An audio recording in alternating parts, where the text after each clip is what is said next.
Good morning sa ating lahat. Pwede po ba natin palakpakan ang ating Panginoon? At sa mga sumusubaybay, magandang umaga din po sa walang pagsawang pagsusubaybay po ninyo. Okay po. So sige, yung ating pinag-aaralan ngayon sa Monday is God is faithful and trustworthy. Okay, sabi diyan na ang katapatan ng Diyos o ang Diyos ay tapat at mapagkakatiwalaan. Amen? Tayo po ba ay matapat? Tayo ba ay mapagkakatiwalaan? Okay. So lahat tayo ay tapat at dapat tayo mapagkakatiwalaan. Amen po? Okay. So pag-usapan natin ngayon ang katapatan ng Diyos sa lahat ng oras, sa lahat ng kanyang mga pangako. So sabi diyan, God's faithfulness in all times, in all His promises. So bakit natin ito pinag-uusapan? So ang layo natin kung bakit natin ito pinag-uusapan is to hold on to God's promises. Okay? So sa kabila ng lahat, ay kailangan talaga natin na panghawakan ang mga pangako ng ating Panginoon. Okay? So ang bawat isa ay ating pong inaanyayahan sa aklat ng Deuteronomy chapter 31, verse 6 hanggang 8. So, shall we rise up and we will read all together dito sa aklat ng Deuteronomy, chapter 3, chapter 31, 6 hanggang 8. Okay po? So, sige. Kayo po ay naririyan na o andyan po. Kung wala kayong Biblia, pwede nyo pong tingnan dito sa screen. Okay po? Okay. 6. Be strong and of good courage, fear not, nor be afraid of them. For the Lord thy God, He it is that go with thee. He will not fail thee. Forsake thee. And 7. And Moses called unto Joshua, and said unto him in the sight of all Israel, Be strong of a good courage, for thou must go with these people unto the land which the Lord hath sworn unto their fathers to give them, and thou shalt cause them to inherit it. Verse 8. And the Lord, He is that go before thee. He will be with thee, He will not fail thee, neither forsake thee. Fear not, neither be dismayed. Tayo po ay manalangin sa ating Panginoon. Panginoon, kami po Diyos ay naririto, lumalapit sa iyong paanan, Panginoon. Because you are faithful and trustworthy, Lord. Lord God, in every way, Panginoon, naway kami din kung paano kayo, Diyos, nagiging tapat at napagkakatiwalaan, ay harinaway, Panginoon, kami man din, O Diyos, sapagkat nilalang niyo kami, Panginoon, na iyong kawangis, Panginoon. Tulungan niyo, Diyos, kami na yung katapatan, yung kami ay mapagkakatiwalaan sa lahat ng bagay ng Diyos. Maraming pong salamat sa aming nabasang ito, na harinaway ito nabigay sa amin ng lakas habang kami ay naglalakbay ng aming bilang isang Kristiyano, naglalakbay sa pundong ibabaw na ito, Panginoon. Tinatas namin ang iyong dakilang pangalan sa dahil pangalan ni Jesus. Ang lahat ay magsabi na Amen and Amen. Sige po, kayo po ay malaya na pong magkakaupo. Sabi dito, sa 6, magpakatapang kayo, lakasan ninyo ang inyong loob, huwag kayong matakot sa kanila, pagkat sasamahan kayo ni Yahweh. Hindi niya kayo pababayaan. Ipinatawag ni Moses si Josue, at sa harapan ng kapulungan ng Israel ay sinabi ng ganito, magpakalakas ka at magpakatapang, pagkat ikaw ang mamumuna sa Israel. Pasakop sa pagsakop sa lupain, ipinangako ni Yahweh sa ating mga ninuno. Si Yahweh ay mangunguna sa iyo, sasamahan ka niya, hindi ka niya pababayaan, kaya huwag kang matatakot ni panghinaan ng loob. So dito sa talata ay si Josue ay siya yung magiging successors ni Moses. Sabagat sa panahon ito, matanda na po dito si Moses, pero hindi po siya makakarating doon sa promised land, sa lupa pangako. Ano po? So, kailan ba dumadating yung kahinaan ng ating kalooban? At kailan ba dumarating yung pagkatakot natin? Kailan ba yung dumarating? Pag minsan, sa buhay natin, pinanghinaan tayo ng kalooban pag mayroon tayong mga kinakaharap na mga problema, mga pagsubok sa buhay natin. Amen ho? Dito sa talata na ating pong nabasa ngayon, na si Moses ay ang kanyang kanang kamay, walang iba kundi si Josue. Okay? So, I encourage you, all our members, na kinakailangan natin nagbabasa ng Biblia para nasusubaybayan po ninyo yung ating pinag-aralan. Tama po? Kasi kung hindi ho tayo nagbabasa at lagi lang tayo nakadepende sa pakikinig, wala po tayong mas malalim na pagkikipag-ugnayan ito sa Panginoon. Kung kaya, kailangan talaga natin magbasa para alam po natin na nasusubaybayan natin kung ano ba yung ginagawa ng Diyos sa ating lahat. Amen po? Mahalaga kasi na marami po tayong alam sa salita ng Panginoon. Okay? So once again, ang kanang kamay dito ni Moses ay walang iba kundi si Josue. So anong nangyari po dyan? Pinatawag ni Moses si Josue. At anong sinabi? Ikaw ang mangunguna, pangungunahan mo ang mga taong ito patungo doon sa pangako ng Diyos. Hindi nyo ba alam na ang ganung sitwasyon, hindi po yung biro. Kasi ibibigay na lahat ng tungkulin sa'yo. Tama po ba? At ang tungkulin na binigay dito kay Josue ay hindi basta-basta ito ibinigay ni Moses kay Josue. Ibig sabihin, mayroon po silang malalim na pagkakakilala sa bawat isa.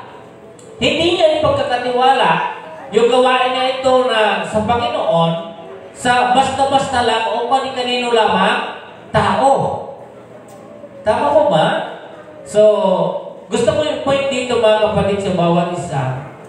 Kung tayo po ay binigyan ng pagkakataon na maglingkod sa simbahan, interesado ba kayo? Interesado po ba kayo na tanggapin? Pag interesado kayo, makikita sa galaw po ninyo yun. Okay? Kapag interesado kayo. So, tulad po dito na ginawa ni Moses kay Josue, wala po siyang ibang mapipili puro, kundi si Josue. Yan yung nakikita niya na mayroong kakayanan na pamunuan ang kapulungan ng Israel. Tama po? Dito din sa panahon natin ngayon, yung mga nilalagay ng bawat simbahan ay alam namin na kayo ay mayroong kakayanan doon. So, dapat kayo ay interesado na gawin ang pinagagawa ng Panginoon. Tama po? So, sa bawat yan sa atin, dapat masaya mo na gawin yon sapagkat pinagkatiwala yun sa iyo. Dapat maging matapat ka doon sa pinagagawa sa iyo. So, once again, kung kayo po ay mayroong pong, kasi may schedule naman tayo dyan, hindi naman siguro kailan yun sa inyo. So, hindi lang sa pag-announce, bagay dyan, makikita rin kung may schedule kayo. Gawin po ninyo yung pinagagawa sa inyo. Be on time. Kung kayo man ay nasa schedule, o kayo man ay hindi sa schedule, is be on time in our Sunday worship service. Tama po? Kasi hindi mo maganda na ito si Josue, alam ni Moses na may ginagawa si Josue. Tama po ba? Hindi niya ipagkakatiwala yung isang banal na gawain kung nagbabadjing-badjing lang si Josue. Tama po? Kaya maingat po na pinili ni Moses si Josue. Si Josue, siya po ay kabilang sa 12 spy. Ito po yung inutusan ni Moses papunta po doon sa promised land. To explore the promised land. Tingnan niyo doon. Tingnan niyo kung anong klaseng lugar, ano yung mga tao ron, anong klaseng lupa na mayroon doon, ano yung gagawin natin doon kung tayo ay makarating, di ba? So, ang ginawa dito is inutusan po ni Moses yung 12 spies, kasama po dito si Joshua to explore the promised land. Kaya para tinitikan nila yung lugar na yon. Nung tinitikan nila po yun, nung pumunta po sila doon, ay dalawa lang po sila mayroong malakas ang loob. Ang isa na kasama ni Joshua ay sino? Sino ang kasama ni Joshua? Pag hindi nyo po masabi yung pangalan, hindi tayo tutuloy sa susunod natin mga tatalakayin. Sino ang kasama ni Joshua? Moises.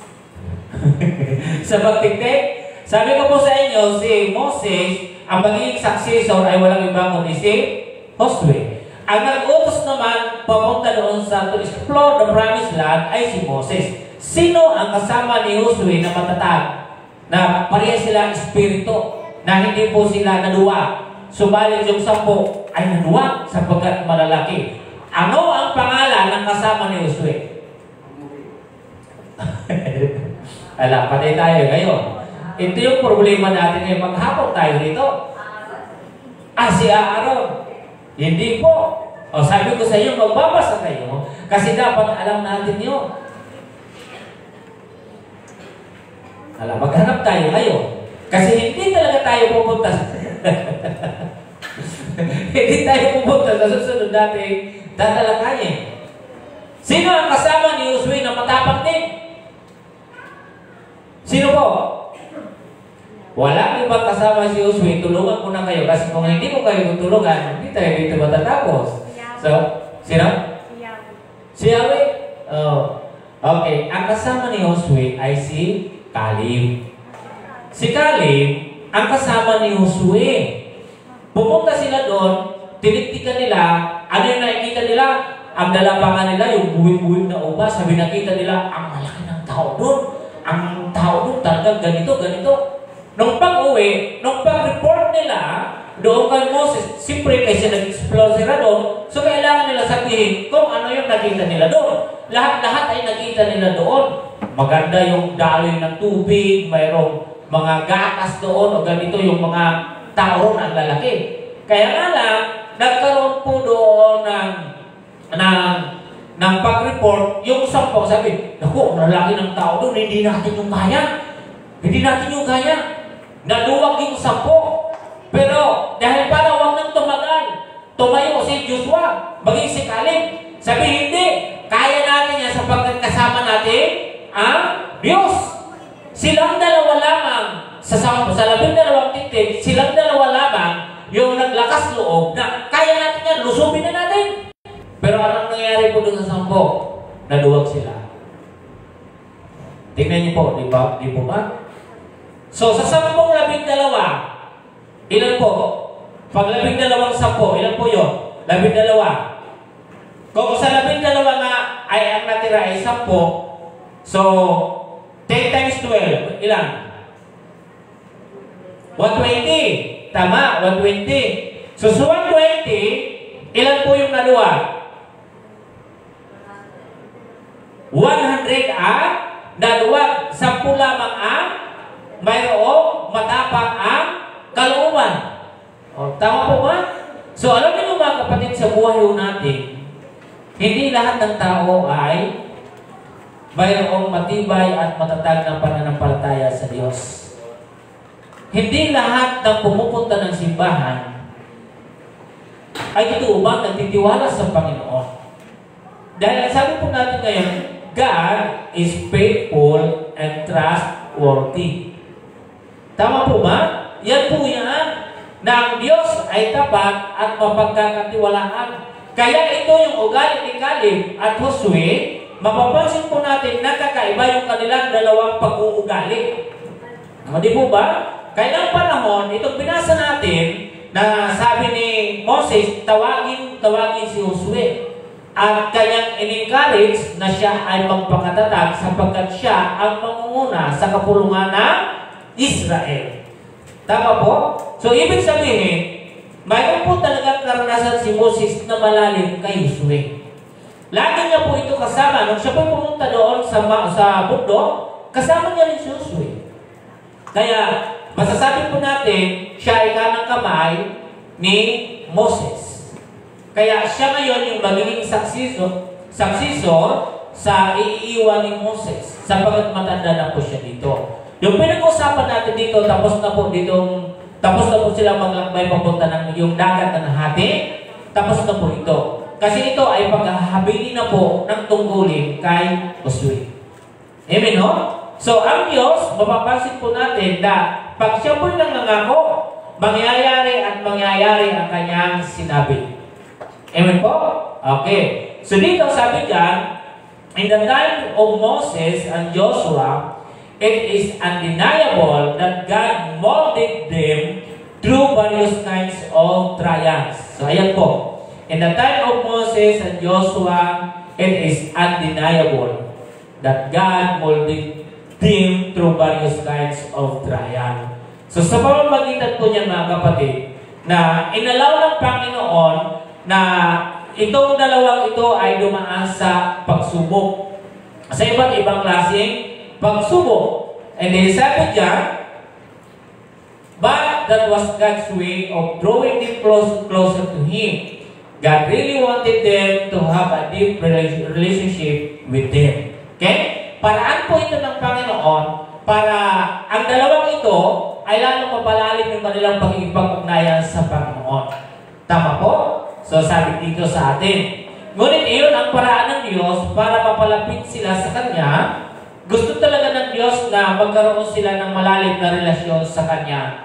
And then today, ganyan din yung hinahanap sa atin ng Panginoon. And various trials sa iba't ibang klaseng uri ng mga pagsubok ay doon tayong minumol ng Panginoon.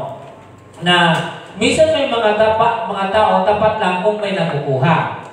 Pag wala nang nakukuha ay hindi na sila tapat. Ayaw ng Panginoon ng ganun eh. Tama po ba?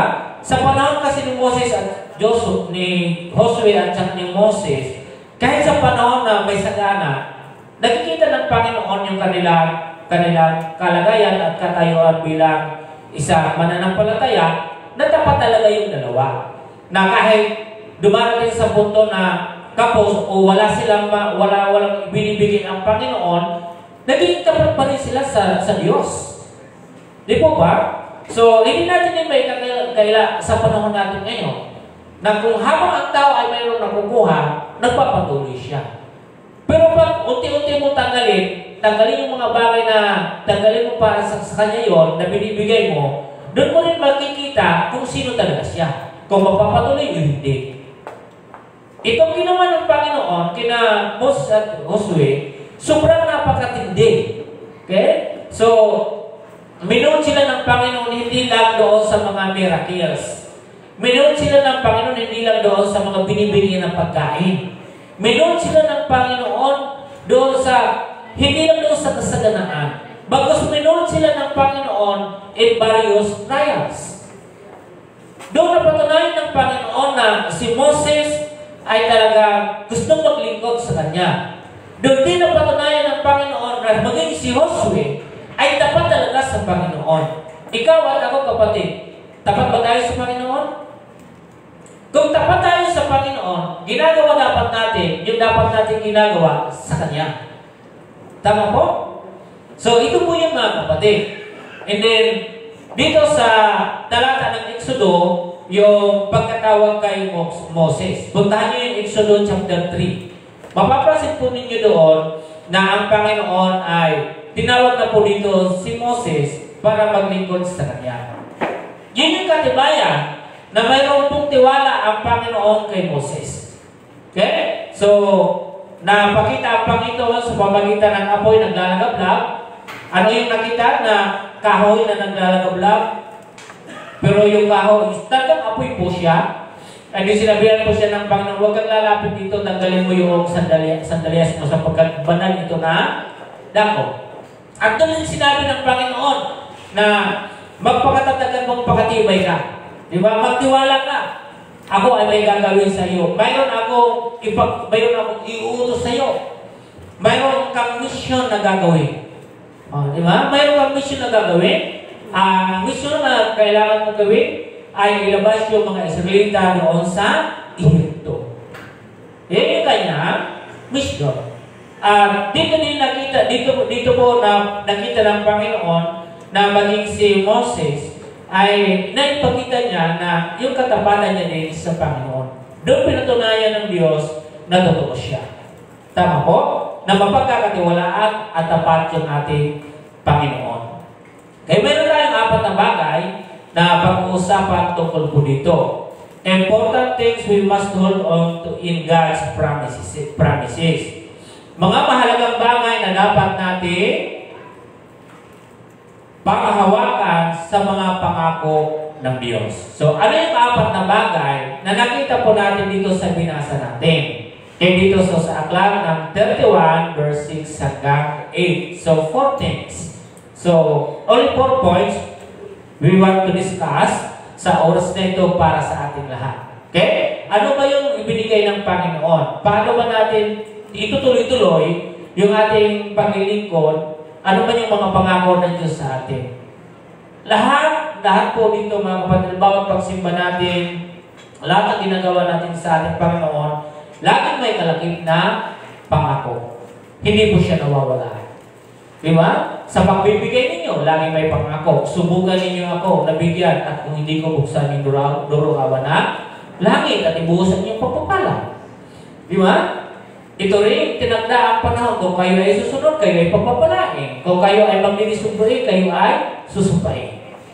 So, lahat ng bagay, lahat ng ginagawa natin, lahat lagi yung may kalakip na pangako. Pero paano ka ngayon mag-stay o to remain doon sa promises ng Panginoon? Di ba? Kaya sabi niya, to hold on. So, kinakailangan po natin na panghawakan. Ano ba yung pangako ng Diyos para sa akin? Si Moses, alam ni Moses, yung pangako ng Diyos sa kanya. Sabi, pupunta ka doon sa promise land. Pangako ng Panginoon kay Josue, ikaw ay papasok doon sa promise land. Pero alam po ba ninyo, sa bawat pangako ng Panginoon, lagi dapat ikaw ay, lagi po mayroon niyang kalakip na pagkilos. Hindi po nagsabi ang Panginoon sa pangako na mayroon doon honey, milk, at kumplito yung promise, kumplito po yung mga bagay-bagay doon na akala natin ay ganun lamang yon. Hindi ho. Bagkus mayroon tayo pagdadaanan para makuha natin yung bagay na yon. Tama po ba? Katulad lang po yan sa pagtatanim. Bago ka makakain ng masarap na bunga, kailangan mong magtanim. Sapagkat kung hindi ka magtatanim, magkakain ka ba ng masarap na bunga? Magkakain ka ba? Of course, Pastor. Pag bumili ako at ninakaw ko. Di ba? So, siyempre. Pero ang ibig lang po natin dito sabihin, na yung point lang natin dito is, paano natin dinadala yung binibigay sa atin ng pangako ng Panginoon sa maayos na pamamaraan. Di ba? Sa bawat pangako ng Panginoon, mayroon na talaga tayong pinagdadaanan niya. Hindi lang yung akala natin is easy lang siya na makuha. Ito lang mga kapatid ang gusto ko pong sabihin pa dito sa inyo. Alam ba ninyo yung araw at gabi? Parang karaniwan na lang sa atin. Di ba? Parang karaniwan na lang siya. Yung hangin, parang karaniwan na lang. Parang baliwala na lang sa atin. Pero hindi nyo ba alam kung gaano katapat ang Diyos sa iyo? Di ba? Kaya tayo mga tao ay dapat gumagawa tayo sa Panginoon ng maayos. Alam niyo sa panahon ni Josue at saka ni Moses, maging sa panahon ng pagkain ng Panginoon, yung laging pinapakain sila ng Panginoon ng mana, anong sinabi ng mga Israelita? Ito na lang lagi yung aming kinakain. Hindi nila alala na yung pagkain ngayon ay nagmula sa Panginoon. Itong araw na ito, na ating sa bawat umaga, biyaya ng Panginoon. Pero tingnan niyo mga kapatid, parang karaniwan lang, parang akala natin walang Diyos. Pagsapit ng gabi, gabi na, natulog na tayo. Parang karaniwan na lang, parang wala kang nararamdaman na yung araw at gabi na yan, alam niyo po ba yung gumawa niya at matapat na gumawa niya? At yung ating mapagkakatiwalaan, walang iba kundi yung ating Diyos. O di ba? Minsan hindi natin yung pinapansin. Yung hangin na ating nararanasan, parang wala na lang eh. Di po ba? So parang bahay lang. Uuwi yung anak, uuwi yung tatay. Di ba? Parang, doon naman si tatay, ang anak ko, doon naman. Pero alam nyo, may mga pagkakataon, pag mawala ang isa dyan, doon mo lang mararanasan na napakahalaga niya pala. Naintindihan po? Itong bawat aga o bawat pagsikat ng araw, di ba? At paglubog ng araw, parang okay lang, di ba? Pero ninyo ba alam kung gaano katapat ang Diyos sa iyo? Ang gusto ko lang po dito sa inyo, pinare-realize ko lang po sa inyo kung gaano katapat ang Diyos sa atin. Na parang normal, ito lang, ganito, pagkaumaga, trabaho. Di ba? Pagkagabi, tutulong, papahinga. So wala na tayo, parang gano'n na yung buhay.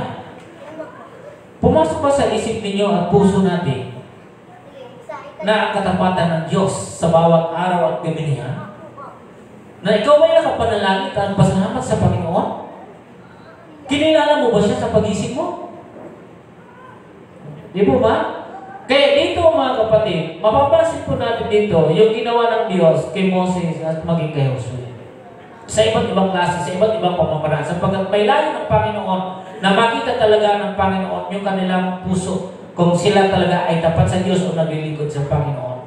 Okay? Number 1. What is important is to have complete trust in the presence of God. Tama po ba? So, sa isang banda, tulad ni Moses at Josue, kailangan mo na nila maniwala. Kailangan mo na nila magtiwala sa presensya ng Diyos. Tama po ba? Sabi diyan, ang mahalaga ay magkaroon ng ganap ng pagtitiwala sa presensya ng Diyos. So, ang pagkatawag kay Moses, doon sa chapter 3 ng Exodus, mapapansin niyo po doon na mahalaga talaga na dapat maniwala ka na muna sa presensya ng Diyos. Tama po? Kapag ikaw ay hindi maniwala doon, talagang mabilis maglaho yung pangako sa iyo. Dapat mayroon kang pananampalataya na ang Diyos ay tapat at mapagkakatiwalaan. At yun talaga ang dapat nating ginagawa.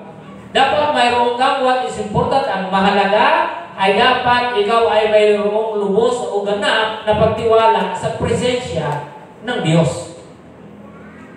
Kapag wala yan sa'yo, mahirap talaga ang bilis lang ng taong mawala doon sa pangako ng Panginoon sapagkat wala pa talaga siyang tiwala sa presensya ng Diyos. Sa mga tuwid, hindi siya naniniwala sa Diyos. Ganun sa kasimple. Di po ba? Kapag ikaw ay walang paniniwala sa Diyos, hindi ka maniniwala sa pangako niya sapagkat wala ka nang paniniwala sa Kanya. Pero kung ikaw ay may paniniwala sa Panginoon, naniniwala ka doon sa Kanyang pangako at siya ay ating mapagkakatiwalaan. Amen po? Okay, sabi dito, sa aking babasahin, sabi diyan, God's presence as a source of strength and guidance. Ayan, ayan po. The Israelites relied on God's presence, symbolized by the pillars of cloud and fire, to guide them through the wilderness and to the promised land. The book of Exodus chapter 13, 21-22, ang naging simbolo po dito ng presensya ng Panginoon ay yung pillars of cloud. Ano ba sa Tagalog yan? Na pillars of cloud? Haligi, apoy at halagi, ulap. So, pag gabi, ang presensya ng Panginoon ay nagiging fire or siya ay nagiging apoy. Then pagka umaga, ang presensya ng Panginoon ay nagiging ulap na panangga doon sa init ng mga Israelita. At yung pillars of cloud, siya din po yung humarang sa mga Ehipto doon sila ay hinahabol. Sila po yung humarang, yung pillars of cloud na yon, Kaya hindi po nakatuloy yung mga Ehipto na para patayin nyo mga Israelita. Kaya ang nangyari po ay hinati po yung dagat, din tumawid yung mga Israelita. Kaya ang halinging ulap na yon ay tuloy-tuloy lang hanggang hindi po nakakatawid yung mga Israelita. Yan po yun yung presence ng Panginoon. Di po ba? Kaya sa pagkakataon na yon, nung makatawid yung mga Israelita doon sa lahating dagat na yon, saka pa naman muli umalis yung halinging ulap. And then, nung mawala na po yun yung halinging ulap, ay saka naman naghabol yung mga Ehipto, yung mga karwahe nila. Pero tuyo pa rin po yung dagat.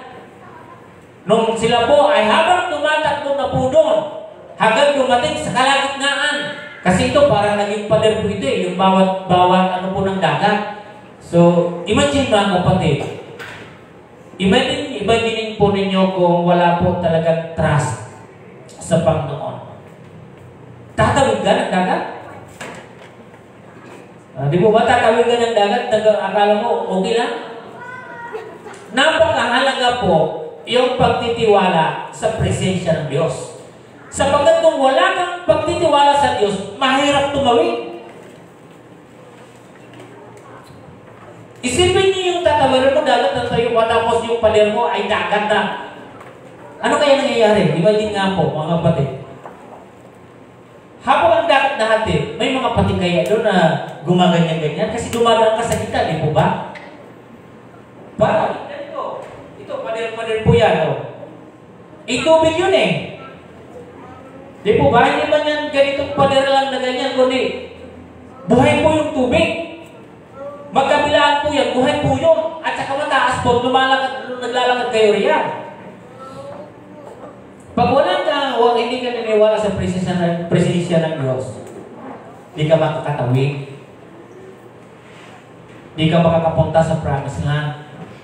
Maraming mga Kristiyano ngayon, dapat paniwalaan natin yung presensya ng Diyos na itatawid ka kahit ano ang mangyari. Kahit may maghabol sa iyo, itatawid ka pa rin ng Panginoon sapagkat yan ay pangako niya. Tama po?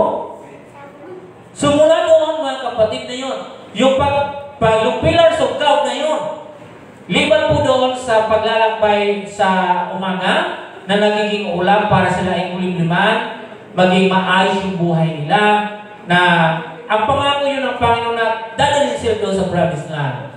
And then pagkagabi, para hindi sila gaano maliliman, nagsisilbi siyang ilaw para taklawan yung lahat. Maliwanagan yung lahat. Di ba? Then after noon, nung sila ay papunta na wala na po silang matatawiran, hindi na po sila makakatawid sapagkat pagbalik nila, andun yung mga Ehipsyo, andun yung mga mandirigma. Kung babalik sila sa kaliwat kanan, hindi na rin pwede. Ang kaharap nila doon ay dagat. Ano na sinabi ng mga Israelita? Dinala mo pa kami dito, Moses, para kami ay mamatay? Di ba? Ano yung hawak ng Moses? Tungkol. Sabi ng Panginoon, pinaalala niya lang, ano yung Moses na hawak mo? Tungkol. O, di ba? Kapatid at kaibigan, sa panahon natin ngayon, yung bawat itong araw at paglubog, karaniwan na lang, di po ba? Parang tingin mo, walang Diyos. Pero may Diyos, mga kapatid. Nung panahon na yon, yung halinging ulap na yon ay isa po siya na naging handa doon sa mga Ehipsyo, kaya hindi po sila nakatuloy-tuloy para patayin at habulin yung mga Israelita. Nahati yung dagat, nakalakad sila doon. Nung makalakad po sila doon, nung nakalampas na po doon, saka naman humabol yung Ehipto. And then pagdating sa kalagitnaan, anong ginawa ng Diyos sa dagat? Binalik. Nung binalik yun, anong nangyari sa kanila? Nalunod at namatay. Lahat ng mga hayop, lahat po yung paraw, namatay po sila doon. Okay? So, ang Panginoon, mapapansin po natin yan, God presents as a source of strength and guidance. The Israelites relied on God's presence. Di ba? So, bawat isa sa atin, dapat nagre-rely po tayo sa Panginoon. Do not rely. Do not lean your own understanding. Di ba? Minsan, ang gagaling natin. Akala natin tayo mga Superman. Hindi ho. Di ba?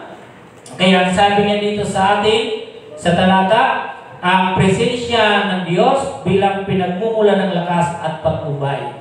Walang iba magpapatnubay sa atin, kundi ang ating Panginoon. Tingnan niyo po yung halinging ulap sa chapter 13, 21, 22. Basahin niyo po, yan po yung nilalaman po niya. Kaya, bawat isa sa atin, na binabanggit po dati na ang katapatan ng Diyos sa lahat ng oras, sa lahat ng kanyang pangako.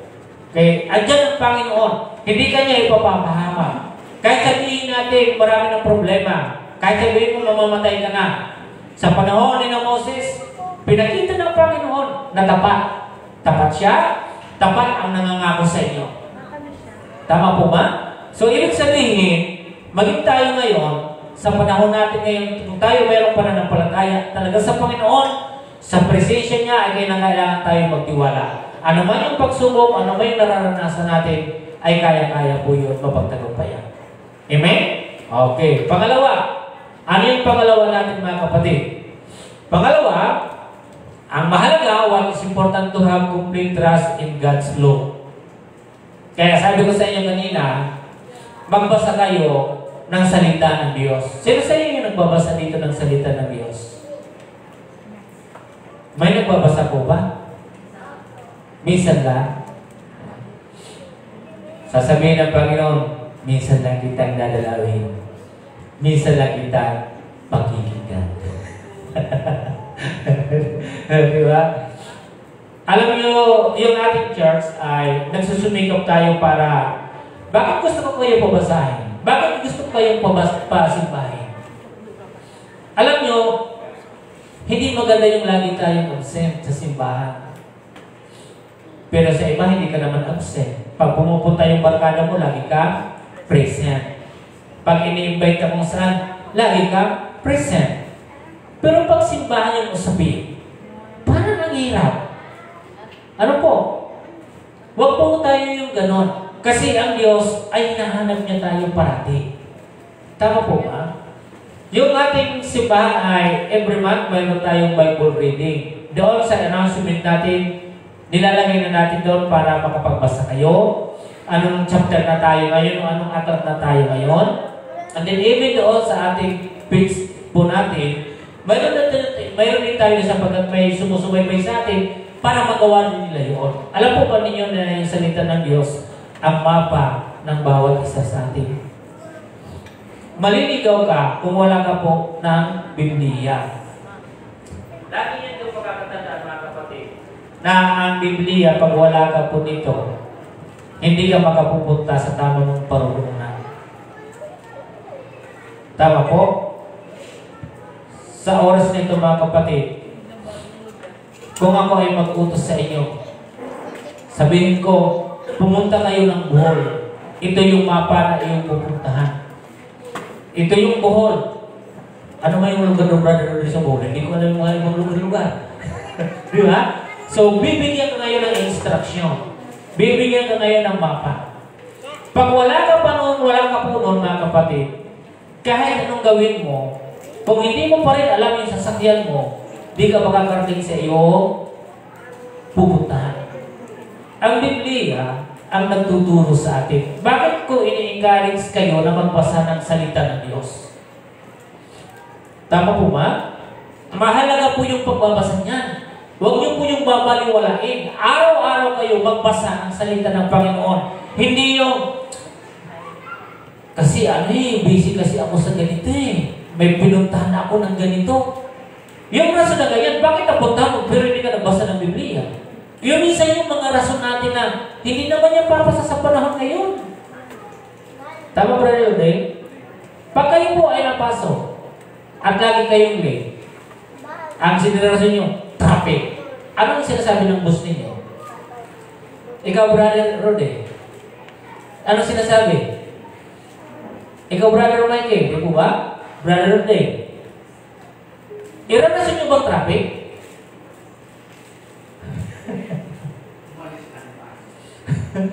Di po ba? Oh. Hindi tayo dapat nagaganon. Alam nyo, dapat gumagawa pa tayo ng the best para sa Panginoon. Huwag mong sasabihin, late kasi ako pastor kasi ganito. Pumunta kayo sa tamang oras. Tama po ba? Gusto niyo na maging maayos ang buhay natin? Ayusin natin maging patas tayo. Kung nagagawa natin na maging on time doon sa ating mga trabaho, sa ating pinupunta, bakit hindi nyo kaya gawin niya sa simbahan? Sabi ko kay Naomi kanina, ano ba yung 9:30? Prayer yan o start ng ating simbahan? Yung 9:30 ay start ng ating Sunday worship service. Hindi start yung para mag-prayer kayo sa praise and worship. Dapat kayo yan, umaakyat na dito sa pulpit. Diba? Huwag kayo magpapalik. Alamin nyo na mayroon kayong duty dito. Alamin nyo kung mayroon kayo, kung kayo ay prayer for worship, kung ano ang mayroon kayo, alam nyo yan. Pag yan lagi ginagawa ninyo, ang akala natin, ang galing natin pag lagi kang late. Hindi nyo ba alam na nagpapababa yan sa iyong pagkatao? Tama po ba? Binababa mo yung pagkatao. Hindi magandang tignan yun at hindi magandang exercise na lagi tayong late. Hindi magandang exercise sa totoo lang. Kasi kung lagi po yung gagawin natin, o galing mo yan yan ikaw. Tama, Brother Dan? Ikaw yan, hindi ako yun. Ikaw yan. Kaya lagi nyo ilagay sa isip ninyo, ikaw yan. Pag iyong paniniwalaan yung ikaw, hindi maganda. Paniwalaan natin yung salita na Panginoon. Kaya nga inaayos tayo dito, di po ba? So pag lagi natin ginagawa, alam niyo po ba kung sino yung ating kinakalaban sa, bakit natin lagi natin yung ginagawa? Ang ginagawa po natin dyan ay yung ating Panginoon. Hindi maganda yung ating tingin. Di ba? So dapat, kung ang tingin mo sa Panginoon ay tinitin mo siya ng maayos as a king, Panginoon ang buhay mo, dapat ikay gagawa ng magandang bagay para sa Kanya. Tama po ba? Kaya yung salita ng Diyos, ito yung lagi nagsasabi sa atin. Di ba? Maging tapat tayo sa ginagawa natin sa Panginoon. Maraming beses na po ako nag-pray sa inyo dito yung oras. Bigyan ko kayo ng isang preach ko dito yung 10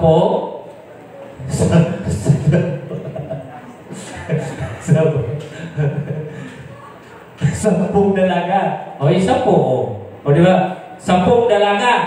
So ano yung 10 dalaga? Ang 5 ay hangal, ang 5 ay matalino. Di ba? Ang matalino, on time o hindi? Yung hindi. Yung hangal, anong ginawa? Lakwat sa. Sige pamor, lakwat sa pamor. Pagbalik, anong sinabi? Nang naglakwat sa hangal. Anong sinabi ng Panginoon? Kasi yung 5, di ba yung 5, nakapasok na. Naglakwat sa pa yun kasi naganap. Di ba? Badjing pa. Dahil yung ma-encounter talaga. Ano ang nangyari? Nung pagbalik? Sarado na. Tuk. Wala na. Hindi na binuksan. May mga pagkakataon, mga kapatid, yung chance na binibigay sa atin, yung binubuksan tayo. Pagkakataon yan Pero huwag nyo pong abusuhin yun. Kasi baka mamaya sa yung bagay, yung mayroong oras yan na isasara. Tama po? Huwag nyo magaliin yung ganon. Ang Biblia ay lagi nagpapaalala. Kaya sabi natin, what is important is to have complete trust in God's law. Importante po ito. Siya yung tatanda. Yung kuya ko binasa dito, lahat ng inuutos ng Panginoon doon ay ginagawa po ni Moses. Kasi kung hindi nila gagawin yun, talo sila doon. Di ba? Kaya dapat nakikinig tayo ng mahusay sapagkat yun ay napakahalaga. Okay? So yung pangalawa, basahin ko po Sabi dito sa pangalawa natin, Joshua chapter 1, verse 5 and 9. Similar promises were made to Joshua before entering the promised land. So pag similar, no, kung anong sinabi doon kay Moses, ganyan yung sinabi doon kay Joshua. Ito yung kanyang kanang kamay, and the successor of Moses. Ito po si Joshua. Ang mga katulad ng pangako'y ginawa kay Joshua bago pumasok sa lupang pangako. Punta po natin, katabi lang po ng Deuteronomy. Chapter 1, verse 5 and 9. Hindi ka matatalo ni numan. Ito yung God's law. Dapat ikaw ay mayroong paniniwala doon. Di ba? Hindi lang doon sa presence ng Panginoon God, presence ng ating God, even doon sa kanyang words, yung scriptures. Anong sinabi po dito kay Joshua? Hindi ka matatalo ni numan habang ikaw ay nabubuhay. Kung paanong sinubaybayan ko si Moises, gayon din ang gagawin ko sa iyo, hindi kita pababayaan. Similar. Di po ba? Sabi dyan, dito sa binanggit ko sa inyo kanina. Sabi dyan, similar promises. Kung ano yung pangako doon kay Moses, pangako din kay Joshua. Kung ano ang pangako kay Moses at Joshua, ay pangako din sa atin ngayon. Di ba? So, pangako din niya sa atin ngayon. Sabi niya, promises were made to Joshua before entering the promised land. Kung ano yung pangako kay Moses, kung ano yung pangako kay Joshua, at maging pangako sa atin ngayon, yun din pa yun, din po yun ang babago. Tama po? Hindi yun ang babago. Similar pa rin po yun. Walang pagbabago po yun. Ang lahat, mga kapatid, na sinabi ng Diyos, wala po yung pagbabago. Ang mga tao lang ang lagi pabago-bago. Di po ba? Yan yung nagiging problema ng tao. Verse 9. Alalahanin mo lagi itong aking tagubilin. Magpakatatag ka at tibayan mo ang iyong loob. Huwag kang matatakot o mawala ng pag-asa. Ako si Yahweh, ang iyong Diyos, ay sasa iyo saan ka man pumunta. Tanong, naniniwala ba tayo sa salita ng Diyos? Ito po yung pangako ng Panginoon. Hindi ka matatalo. Kung paano ako gumawa kay Moses, gagawin ko din sa iyo. At hanggang sa panahon natin ngayon, hindi po siya kailanman nagbabago. Ano yung paniniwala niyo sa Panginoon? Gagawin po yun ng Panginoon. Magpakatatag tayo, mga kapatid. Di po ba? Itong pinagagawa po dito ng Panginoon ay hindi po siya easy. Maraming mga pagdadaanan nung nandito si Joshua, even Moses, marami po silang pinagdaanan. Dumating nga sa punto na nagaling si Moses sa mga Israelita. Maraming reklamo na umabot kay Moses. At hanggang sa dumating yung punto na galit yung Panginoon sa mga Israelita. Dumating sa Panginoon yung galit ay yung pagrereklamo ng mga Israelita. Kasi yung pinagagawa ng Panginoon, yung iba, hindi nakikinig sa salita ng Diyos. Walang pagtitiwala sa presensya ng Diyos. Hindi lahat kasi nakasama mo. Lahat yan ay naniniwala. Di ba? Ang gusto ng Panginoon sana ngayon, sa oras na ito, na tayong lahat ay magkakasama, ay isa yung paniniwala natin ng Diyos ay mayroong magagawa sa ating lahat. Tama po ba? Siya ay mayroong magagawa. Ano yung sinabi ko sa inyo kanina? Maniwala tayo sa kanyang presensya. Hanggat hindi po tayo maniniwala, hindi po natin magagawa yung sinabi po natin kaninang pagpasok po doon sa dagat. Doon sa gitna ng dagat. Mahirap po yun. Di ba? And then itong batas ng Panginoon, sabi ng Panginoon, itong tagubilin ko, huwag mong kaliligtaan. Ang tagubilin kong ito ay gawin mo. Ngayon mga kapatid at kaibigan, bilang mga Kristiyano, ginagawa ba natin yung tagubilin ng Diyos? Dapat gawin po natin yun. Tama po? Pangatlo, what is important is to have complete trust that God is with you on the journey. Pinag-usapan po natin dito yung paglalakbay. Kailangan ang presensya ng Diyos ay naniniwala ka na totoo yung presensya niya. Pangalawa, Dapat ikaw ay maniwala sa kanyang salita. And then the third is your journey. Yung kanilang paglalakbay. So kailangan nila sa paglalakbay nila na binabanggit dito, na sabi dyan, ang mahalaga ay magkaroon ng lubos na pagtitiwala na kasama mo ang Diyos sa paglalakbay. Tayo ngayon bilang mga mananampalataya, kasama ba natin ang Diyos sa paglalakbay?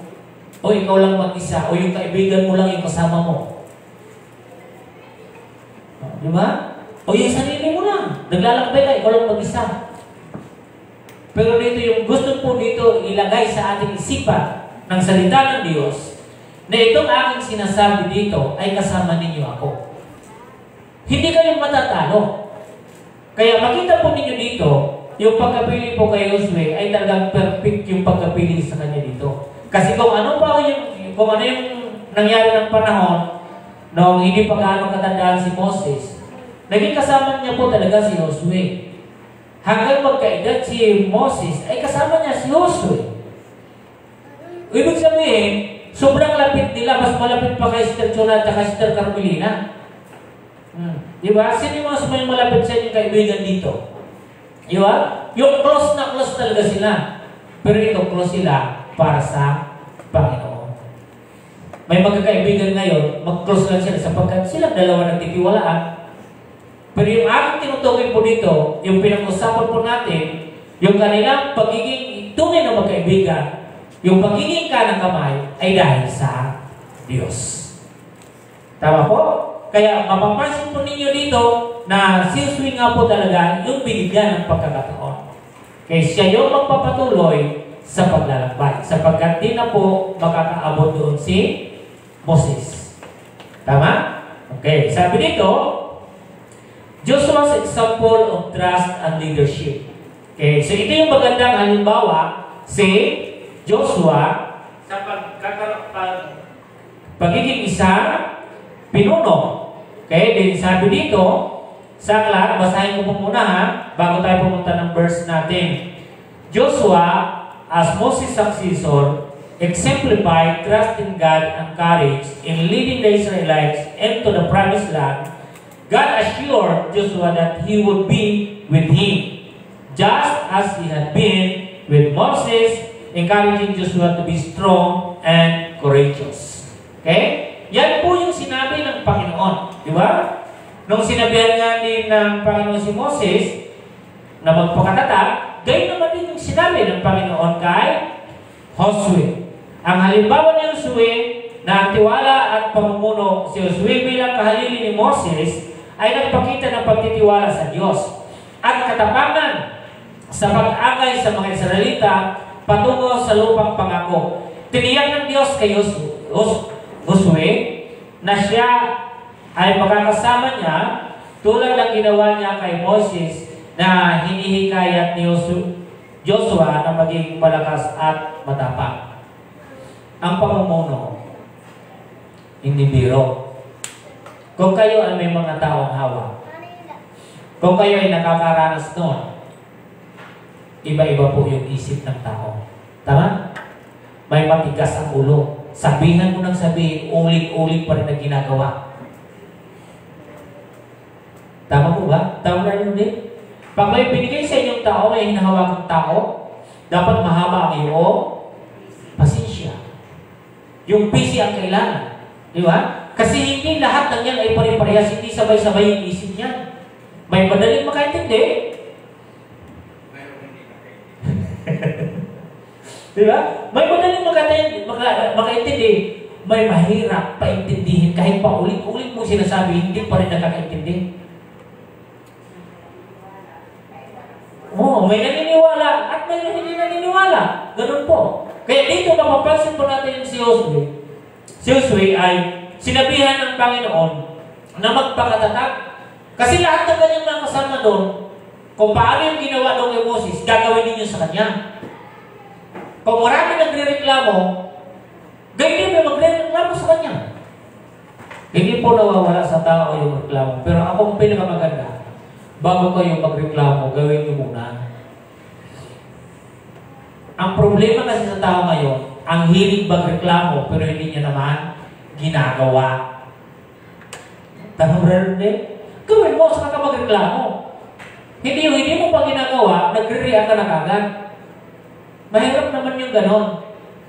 Di ba? So, itong binabanggit po dito sa talata na aking babanggitin, balikan na po natin yung mga verse natin babasahin. Numbers chapter 13. Dito ay yung pag-explore po ito ni Josue. Hindi po sila dito nagdalawang isip.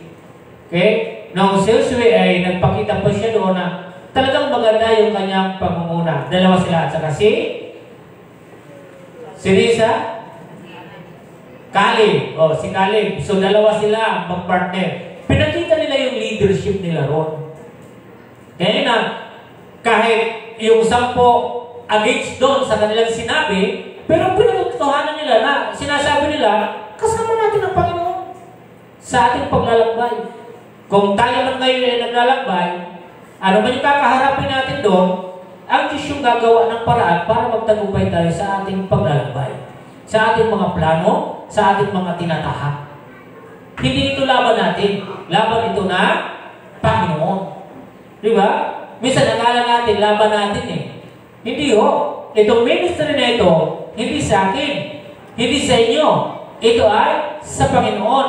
Ano man yung magiging problema, dapat magtuloy-tuloy lang tayo sapagkat ang Panginoon ang siyang gagawa. Tama po. Lagi ko inuulit sa inyo. Huwag kayo mag-relay sa akin at hindi ako mag-relay sa inyo. Mag-relay tayo lahat sa Panginoon. Sapagkat kung makita ako kayo marahil lang kahit ng isang bagay na hindi ko gusto, baka manghina ako. O kayo ay makakita sa akin ng isang bagay, baka manghina din kayo. So ang pinaka-importante ay dapat nagre-relay tayo sa ating Panginoon. Tama po ba? Si Joshua ay naging mabuting leader po siya. Okay? So, pinakikita ko lang po dito sa inyo na kung paano po siya naging mabuti namumuno. Din sa aklat ng Josue chapter 6, 3, and then 15. Punta po ninyo. Joshua chapter 6, verse 3, and then 15. Noong panahon, itong chapter 6 nito ay saan sila? Ano ang kanilang ginagawa dito? Wall o Jericho. Sabi John 3, and ye shall compass the city, all ye men of war, and go around about the city once. Thus shalt thou do 6 days. So, pumunta sila doon, ang command sa kanilang paglalakbay doon, pinuntahan niyo ba? Sa kanilang pag-iikot doon, walang sasalita. Pumunta sila doon 6 days, bawal araw, once po silang pupunta. 6 na beses nilang ginawa na sila ay nag-ikot sa wall of Jericho. Tama po ba? So, nag-ikot sila doon, punta sila, halimbawa, ngayon, punta tayo doon sa Jericho, pero walang iimik. Kaya doon, hindi pwede doon yung mga chismosa. Ano, Brother Ludwig? Hindi, bawal mo ito. Ang sabi ni Joshua, huwag kayong sasalita. Ganun, Brother Ludwig. Tayo, sumasakal pa lang tayo sa mga sasakyan natin, ang ingay-ingay na natin eh. Sa motor pa lang, ingay-ingay na natin. Di po ba? Ito, pumunta sila doon, sabi diyan, and ye shall compass the city. All ye men of war, and go around about the city once. Pumunta sila doon 6 days. Iikutan nila ng isa lang, sa isang araw. Tama? Bukas, isang araw din ulit. Basta 6 na araw. Then, ano pa yung isa? Verse ano na yung isa? Verse, ano yung nilagay ko yung isa kanina? 15. And it came to pass on the 7th day. Di natapos na. Yung 6 na araw, nag-ikot sila ng 6 din na bisis. Once lang sa isang araw. And it came to pass on the 7th day that they rose early about dawning of the day, and compassed the city after the same manner 7 times. Yung ikapitong araw, ilan po nilang iikutan? Ilang ikot? 7 ikot. Diba? Sabi diyan, 7 times. Sabi diyan, only on that day, they compassed the city 7 times. So, ayusin muna natin. Ilang sukat kaya yung iniikot nila? Baka ang dali lang magsalita. Ano War of Jericho yung pinag-usapan natin. Paano kaya nila ikotin? Gaano kalawak? Di ba? So, ibig sabihin, malawak po yung iikutan po nila noon. So, ibig sabihin, talagang nakakapagod yun. Pero tingnan niyo po yung leadership ni Josue. Sinabihan niya, wala iimik. Itong araw na ito, iikot lang kayo ng isa. Hindi lalagpas, hindi susubra. Isa lang. Isa lang. Sa bawat anim na araw, tagi-isa lang. Pero yung sukat po nun, napakahalak po nun kaya isang ikot. Pero once lang, nung pagdating ng 7 days, ay dito nila ginawa yung 7 bisis na ikot. 7 bisis. And then sabi dyan sa pagkakatapos ng 7 bisis, sabay-sabay kayo, sisigaw na malakas at ihipan niya ang mga trompeta. Pag tayo hindi marunong sumunod, hindi mangyayari yung biyaya, yung blessing ng Panginoon. Hindi tayo magtatagumpay. Dapat tayo ay marunong makinig. Pag once na ikaw ay pinagsabihan ng ganito, makinig ka na. Tama po ba? Pag hindi ka makinig, talo ka. Dapat nakikinig. Ito yung leadership po ni Josue sa paglalakbay po nila. Kaya sabi dito ng Panginoon sa kanya, sa pangatlo natin, ang mahalaga ay magkaroon ng lubos ng pagtitiwala na kasama mo ang Diyos sa paglalakbay.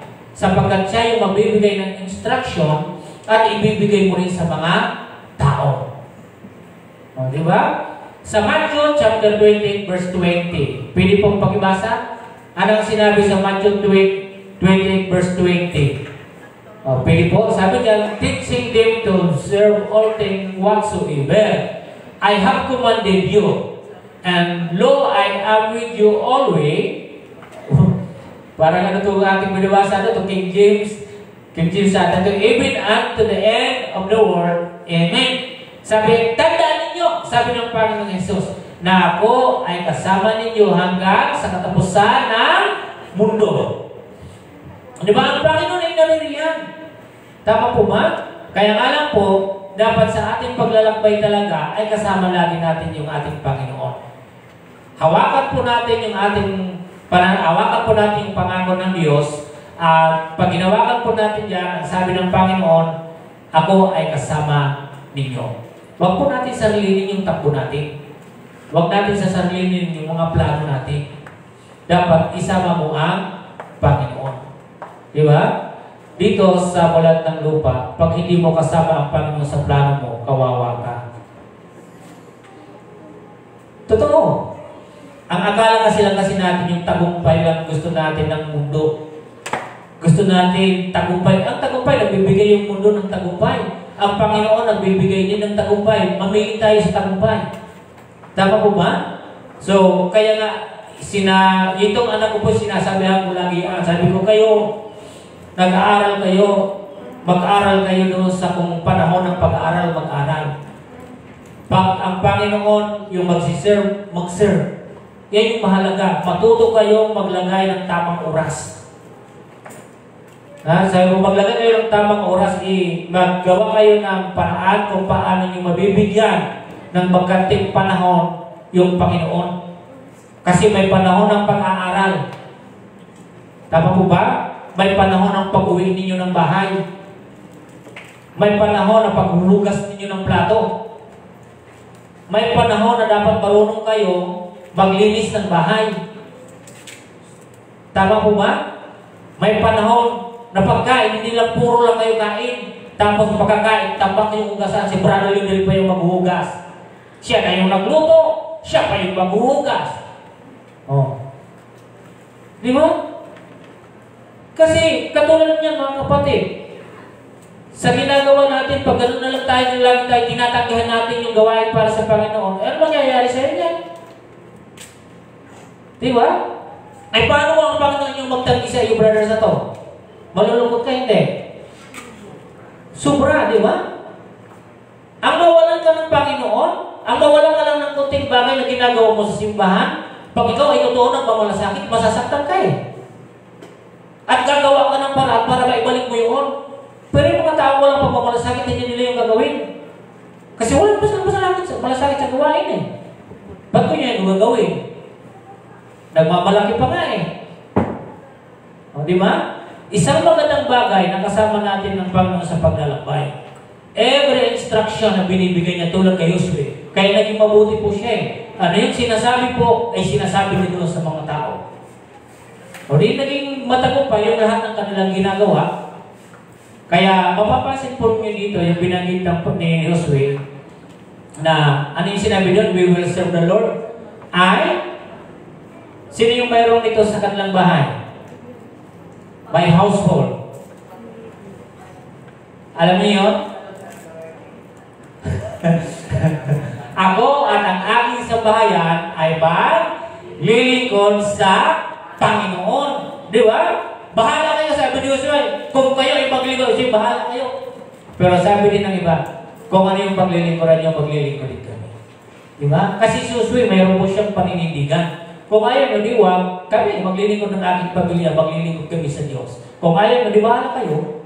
Kasi pinapili po dito ni Jesus sa pinakahuli po ng aklat ng Joshua 24, mapapansin niyo po dyan, and verse 15, sabi niya dyan, ako at ang aking sambahayan ay maglilingkod sa Panginoon. Di ba? So, alam natin dapat yun. Sa ating paglalakbay, huwag niyong tatanggalin ang Diyos sapagkat pag tinanggal niyo ang Diyos, ako, mahirap na. Mahirap maglakbay o gumawa ng isang plano na hindi mo siya kasama. Panghuli at pang-apat. Ang mahalagang bagay sa pang-apat, sabi dito, ang mahalaga ay magkaroon ng ganap ng pagtitiwala sa Diyos. Huwag matakot at huwag panghinaan ng loob. May mga tao ngayon na duduwag na. Nahina na yung kalooban dahil puno ng problema. Ayaw ko na, hindi ko na kaya. Pero ano ba talagang sinabi ng Panginoon kay Joshua? Sabi niya, huwag kang matatakot. Huwag kang panghinaan ng kalooban. Sabi ko sa inyo kanina, kailan ba ito dumadating? Kung tayo ay umaharap sa mga pagsubok, doon natin nararanasan yung kahinaan, yung pagkatakot natin, baka kung ano yung mangyayari sa atin. Pero sabi ng Panginoon, kung tayo naman ay naniniwala talaga sa Kanya, sige lang, go lang and go sapagkat ang Panginoon ay naririyan. Basta't ang ginagawa natin ay para sa ating Panginoon. Sabi niya, God's command to Joshua, Joshua 1:9. This verse highlights the importance of unwavering faith and courage in the face of adversity. Ang utos na ito ng Diyos kay Joshua, ang talatang ito ay nagbibigay din ng kahalagaan ng hindi natitinag na pananampalataya at katapangan sa harap ng kahirapan. Yan po yun, yung verse na yan. Diba? Unwavering. Ibig sabihin talagang matatag ka kahit ano pa yun, kakaharapin mo siya. Okay? Ang sabi dyan sa verse 9. Sabi niya, alalahanin mong lagi ito ang tagubilin. Magpakatatag ka at tibayan mo ang iyong loob. Huwag kang matatakot o mawala ng pag-asa. Ako si Yahweh, ang iyong Diyos, ay isa sa iyo saan ka man pumunta. Pinanghawakan po ito ni Joshua na kahit ano pa yung kanyang kaharapin, ay ang pagtatagumpayan siya ng Panginoon. Hindi niyo ba alam ang daming hari na kanyang nasakop at napatay? Yan po si Joshua, matapang, hindi natatakot. Di po ba? Dito sa ating paglilingkod sa Panginoon, tuloy-tuloy. Ito, gawain ito ng Diyos, hindi ko ito gawain. Pinagmamalasakitan lang po natin yung gawain niya. Kung kayo ay gusto at interesado kayo maglingkod sa Panginoon, you're welcome. Pag hindi kayo interesado, kayo yung bahala. But for me, na kung kayo ay interesado sa gawain dito, and you are willing to follow and obey, lahat ng ating activities, go. Di ba? So, alam naman natin dito kung interesado kayo hindi. Kung interesado kayo, sige, pag-aral kayo. Pag ayaw nyo, wala kang magagawa. Yun yung importante. Alam nyo kung ano yung inyong kalagayan. Gawin ninyo yung dapat ninyong gawin. Tama po ba? So, hindi nyo lang kailangan matakot. Basta ginagawa ninyo yung mga gampanin. Diba? Simple lang. Kung ayaw mong masermonan, huwag kang lalaban. Tama po ba? Kung ayaw mong pagsabihan, gawin mo lang yung tama. Minsan may mga tao ay pagsabihan, pero hindi nyo naman ginagawa yung kanya tungkulin. Palagay nyo, pag ginawa nyo yung tungkulin, pagsasabihan kayo, Sterman? Di ba? Ikaw, Sterman na. Pag ginawa mo ba yung dapat mong gawin, pagsasabihan ka pa ba? Hindi. Kasi hindi mo naman, wala ka naman ginawa. Pag ginawa ba yung dapat mong gawin? Of course. Eh walang magsasali sa'yo sapagkat ginawa mo yun. Pero sa oras, sa isang bagay na yan, na yung tungkulin na hindi mo ginagawa ng maayos, at ikaw talaga ay mapasasabihan. So kung ayaw mo pagsabihan, ikaw natin. Okay? Kung interesado na gawin mo yun, talagang gagawa ka ng pamaraan. Kung ikaw ay nagmamalasakit sa gawain ng Panginoon at mahal mo siya, gagawa ka ng pamaraan at interesado ka talaga na gawin mo. Amen? Kaya si Josue, inyong makikita, wala siyang takot. Gusto niyang gawin yung lahat para sa Panginoon. Ano man yung mga sa paligid niya, lagi niyang tandaan. Hindi biro yung kanilang ginagawa. Marahil may nagsasabi kina Josue, huwag na, hindi natin yung kaya. Diba? Imbis na dapat siya itulungan, siya pa ngayon ay nahata para wagawin yung pinagagawa sa kanya ng Panginoon. Pero hindi yung ganoon ang ugali ni Josue. Siya ay sulong lang ng sulong sapagkat alam niya ang kanyang kasama ay ang ating Panginoon. At mayroon po lang direct na sinabi sa kanya na huwag kang matatakot, ikaw ay magtatagumpay, magpakatatag ka. At yun yung pinangawakan ni Josue. Hindi niya kailangan makinig doon sa tao na nagsasabi sa mga bagay na handa sa pangako ng Panginoon. Amen? Kaya sa bawat isa din sa atin, huwag niyong pakinggan yung mga tao sa paligid niyo. Pakinggan po ninyo yung ano yung sinasabi ng Panginoon. Kung kayo man ngayon ay nasa kapigatian at pagsubok, pakinggan niyo ang Diyos at kayo ay magtatagumpay para sa Kanya. Tama po? Gawin niyo lang yung gawin niyo para sa Kanya. May mga tao na kapalibot sa atin na marahil kayo ay madadala. Huwag niyong pakinggan. Basahin niyo yung Biblia para makita niyo yung sinasabi ng Panginoon. Di tayo iiwan ng Diyos magpakailanman. Amen? So sa ating pagtatapos mga kapatid, ito po yung ating binabanggit dito. Sabi niya, huwag pagdudahan ang Diyos sa kanyang mga pangako. Tama po ba? Minsan kasi pag dumadating tayo sa pagsubok, parang gusto natin iiwan yung pangako ng Panginoon. Dapat hindi ganon. Huwag kayo yung nagdududa. Huwag yung pagdududahan ng pangako ng Diyos. Pangalawa, sabi diyan, huwag tumalikod sa Diyos sa panahon ng pagsubok, ngunit isa-isip ang kanyang pangako. Di po ba? Pangatlo, huwag mong kalimutan na samahan ka ng Diyos dahil tapat siya sa pangako. Okay? Ganon ang ating Panginoon. Okay? And then sabi niya, ang prinsipyo ay nalalapat ngayon. The principles, sabi diyan, the principles applies today. Ito yung aking babanggitin sa inyo ngayon dito sa ating napulot. Once again, sabi diyan, ang prinsipyo ay nalalapat ngayon. Or, the principles applies today. Ang sabi, ang prinsipyo ng pagtitiwala. Yun ang mayroon si Moses at Josue.